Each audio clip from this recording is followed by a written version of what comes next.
StarCraft Brood War is considered by many to be the most perfect, complete game ever made.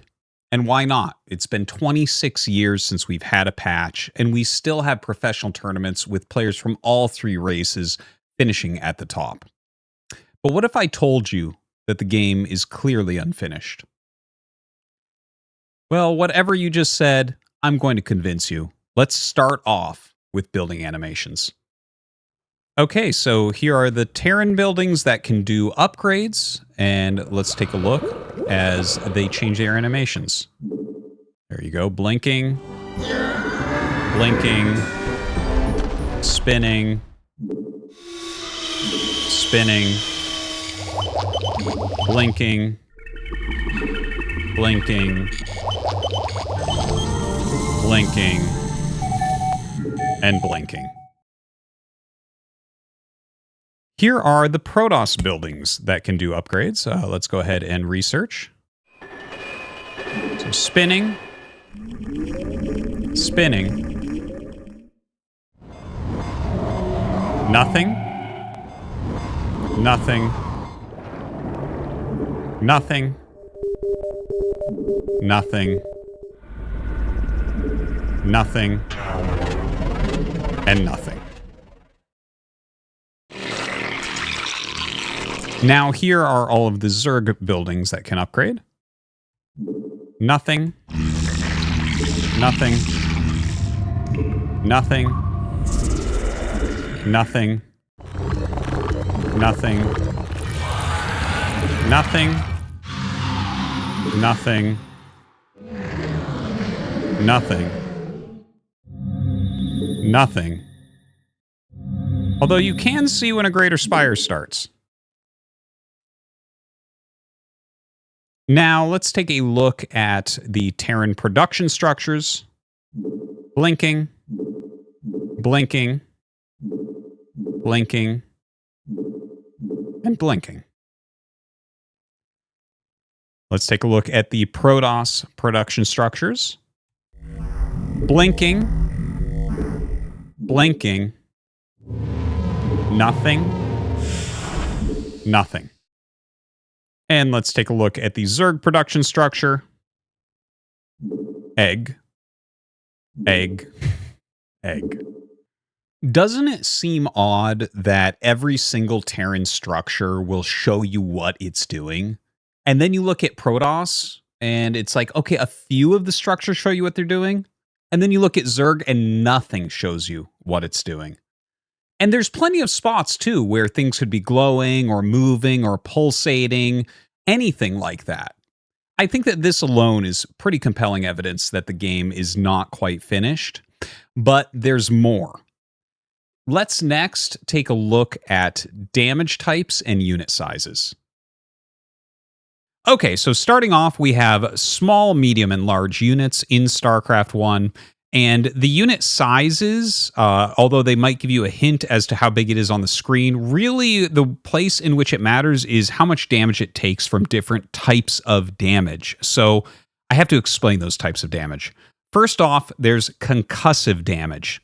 So concussive damage deals 100% of its damage to small units, 50% of its damage to medium units, and 25% of its damage to large units.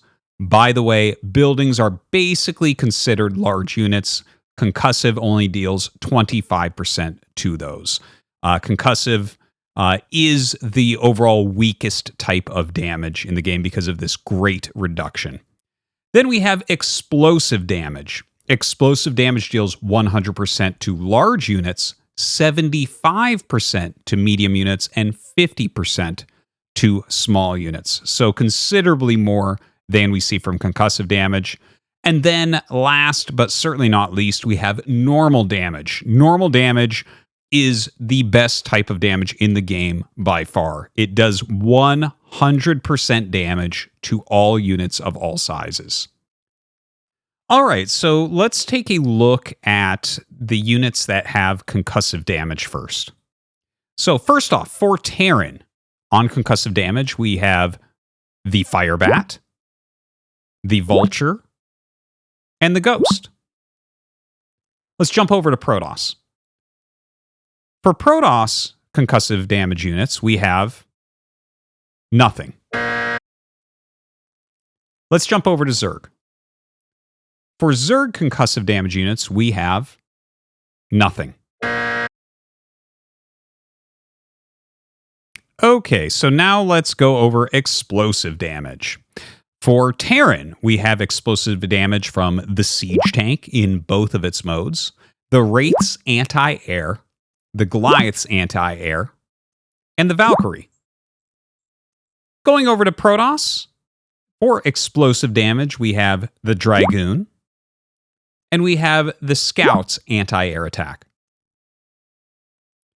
Now for Zerg, for explosive damage, we have the Devourer, and we have the Hydralisk. Okay, now let's talk about the normal damage units for each race. First off, just a quick aside, all the workers have normal damage, but of course they never get any sort of attack upgrades or anything like that. Now, starting off with Terran, we have the Marine, the Goliath's ground attack, the Wraith's ground attack, and the Battlecruiser. Going over to Protoss for normal damage, we have the Zealot, the Archon, the Scout's ground attack, the Reaver, Dark Templars, and Interceptors. For Zerg normal attacking units, we have the Zergling, the Mutalisk, the Scourge, despite the fact that it explodes when it attacks, the Lurker, the Guardian, and the Ultralisk. Why does only one race have concussive damage? Doesn't that seem a little bit odd? Why would a whole damage class be created and only be given to one race? Why do Scourge have a normal attack when they literally explode to attack? Wouldn't that be explosive damage? Why are the only two small flying units in the game both Zerg units, the Scourge and the Mutalisk, while almost all anti-air units for the other two races, as well as their static defense, all have explosive damage, thus dealing 50%? There's so many different things that you just look at how the units were created, what they're actually doing, and it feels like it got more shipped in the further towards Zerg and the further away from Terran that we get.